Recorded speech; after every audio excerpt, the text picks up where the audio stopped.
ইসলামী bank নিয়ে নতুন করে ষড়যন্ত্র ও ব্যাংক লুটপাটকারী এস আলম এবং তার দোসরদেরকে ব্যাংকিং খাতে পুনর্বাসনের চক্রান্তের প্রতিবাদে আজ রোববার খুলনায় মানববন্ধন কর্মসূচি পালিত হয়েছে।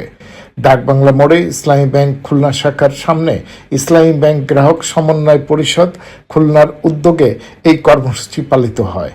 পরে তারা বাংলাদেশ ব্যাংকের গভর্নর বরাবর স্মারকলিপি পেশ করে। মানববন্ধন কর্মসূচির সমাবেশে সভাপতিত্ব করেন ব্যাংকের গ্রাহক অধ্যাপক জি এম আমানুল্লাহ।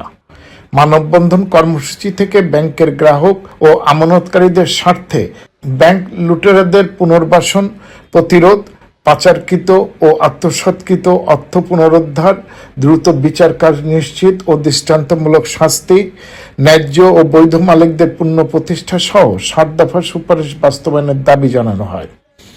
বাংলাদেশ ব্যাংকের গভর্নর গ্রাহকদের ন্যায়সঙ্গত দাবি মেনে নিয়ে ব্যাংক ও গ্রাহকদের রক্ষায় দ্রুত পদক্ষেপ নেওয়ার আশাবাদ ব্যক্ত করে সমাবেশে বক্তারা হুঁশিয়ারি দিয়ে বলেন, আর এই দাবি মানা না হলে নতুন কোনো ষড়যন্ত্র হলে দেশবাসীকে সাথে নিয়ে বৃহত্তর আন্দোলন গড়ে তোলা হবে।